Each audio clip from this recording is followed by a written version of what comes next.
Bonjour Yasmina, nous nous trouvons sur le staff de la fête de l'UMA au stand du PLD. Alors je vais te laisser parler, j'aimerais que tu nous dises de quoi il s'agit, ce que vous faites à cette occasion. Merci Malika de m'avoir invitée. Ça me fait vraiment plaisir parce que j'ai pas beaucoup l'occasion de parler de mon parti. En Algérie, il est presque hors de question. Et ici, nous ne sommes pas suffisamment visibles. Alors la fête de l'UMA nous permet quand même de faire connaître le PLD qui est le parti pour la laïcité et la démocratie. Nous ne sommes pas suffisamment visibles, je l'ai dit, je le dirai plusieurs fois. En Algérie, il existe des laïcs qui ne sont pas honteux, qui sont capables de le mettre sur le fronton de leur parti, le mot laïcité. Parce que pour nous, aujourd'hui, c'est une question de survie.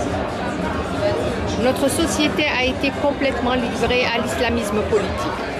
Notre école est sinistrée. Notre société est complètement hors moderne, hors, je dirais, développement. Elle est cantonnée à des problématiques d'un autre âge, alors que nous sommes les laïcs, nous n'avons pas honte de le dire et nous disons que c'est la seule, aujourd'hui, la seule possibilité pour que l'Algérie combatte l'islamisme politique et combatte la prédation de ceux qui ont complètement accaparé la richesse du pays et l'ont rendue aujourd'hui sans espoir pour la majorité de la population. Voilà ce que c'est que le PLD. Nous venons de loin. Nous venons d'anciens partis démocrates. Nous venons d'anciens partis laïques qui, malheureusement, à l'époque, ne le disaient pas suffisamment. Aujourd'hui, notre seul credo, c'est de dire que la laïcité est une nécessité et même, je dirais, une question de survie. Voilà, c'est comme ça.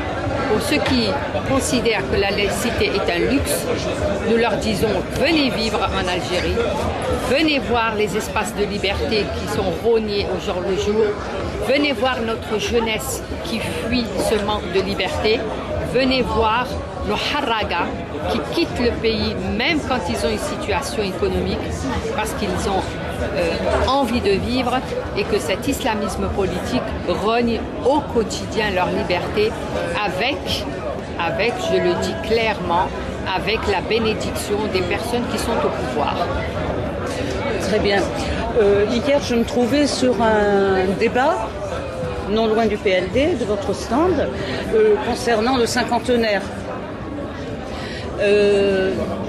Évidemment, les avis divergeaient. Enfin bon, il y a eu un historien qui a parlé, il y a eu un cinéaste. Qu'est-ce que tu pourrais dire si on t'avait interrogé, toi, à cette occasion? Si je t'interroge sur le même thème, qu'est-ce que tu en dirais? Je dirais d'abord que ça fait 50 ans que l'Algérie est indépendante. Et 50 ans après l'indépendance qui a été obtenue avec tellement de sacrifices, tellement de morts, tellement de régression, cette indépendance-là nous a été usurpée. Elle nous a été volée par les gouvernants successifs qui ont fait de cette Algérie leur bien personnel, qui n'ont aucune visibilité sur l'avenir, qui n'ont aucun projet de société, sauf à aller renier au quotidien les libertés des femmes, des hommes, la modernité, l'amarrage de l'Algérie aux pays émergents. Nous avons des richesses, nous avons la rente, mais elle est accaparée. Pourquoi ne sommes-nous pas parmi les pays émergents? Pourquoi ne sommes-nous pas en train de construire une industrie, en train de développer notre agriculture, en train de s'ouvrir sur le monde par le tourisme? Pourquoi sommes-nous à utiliser la rente pour la paix sociale et distribuer des miettes aux personnes malheureuses qui, au quotidien, font des émeutes en Algérie, alors que aucun programme à moyen et à long terme n'est proposé à la population? Et aucune vision du monde n'est donnée aux politiques ou à la population qui est complètement rejetée dans les décisions qui l'intéressent en premier lieu. J'ai entendu parler hier, par exemple, alors là j'aimerais avoir ton avis aussi, on parlait de la situation de la femme. J'ai entendu dire que la femme était, on va dire, tenue sous tutelle à vie.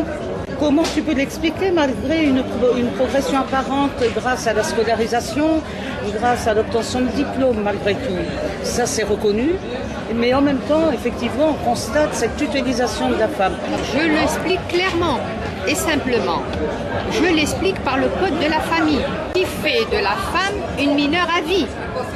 Je l'explique par le fait que dans ce même code de la famille, la polygamie continue à exister en Algérie, la répudiation existe encore, les femmes sont complètement exclues des décisions conjugales et aujourd'hui, pour que les femmes puissent vivre normalement, il leur faut ou rentrer dans le cadre du mariage en première ou énième épouse, ou alors subir l'opprobre de la population, parce qu'une femme seule, même quand elle a des diplômes, même quand elle est complètement reconnue dans ses compétences, alors elle n'est pas capable et on ne lui permet pas de vivre seule, d'avoir un logement, d'avoir la paix sociale.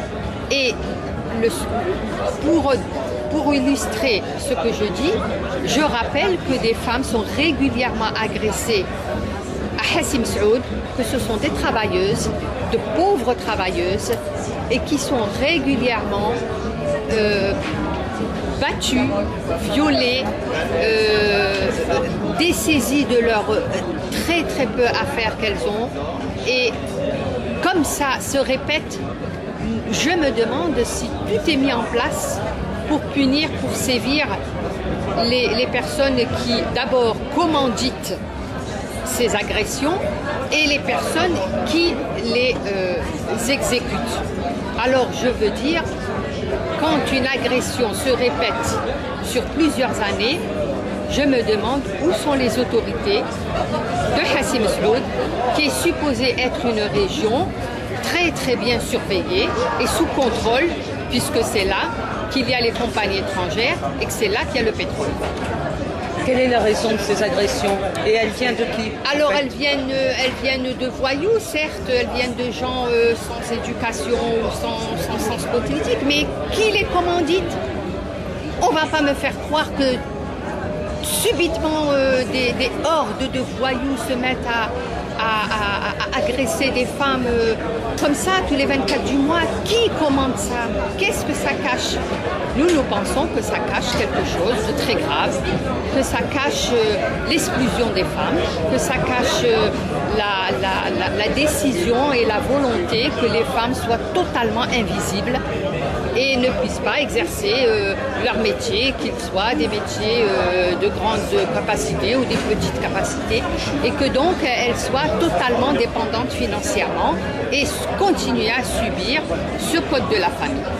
Précisément à Hassim Saoud. À Hassim Saoud. Pourquoi Hassim Saoud? Voilà. Parce que du fait des compagnies étrangères et pétrolières, il y a une espèce de population, j'allais dire, très très pauvre, qui s'agglutine tout autour de ces entreprises pour glaner des petits salaires totalement misérables, mais que régulièrement, parce qu'il y a un groupement de femmes, ça dérange tout le monde, et les autorités qui sont en place et qui connaissent très bien ce problème, eh bien, elles ne prennent ni les dispositions pour prévenir, ni des dispositions pour punir, et ça se répercute et ça se répète à chaque fois.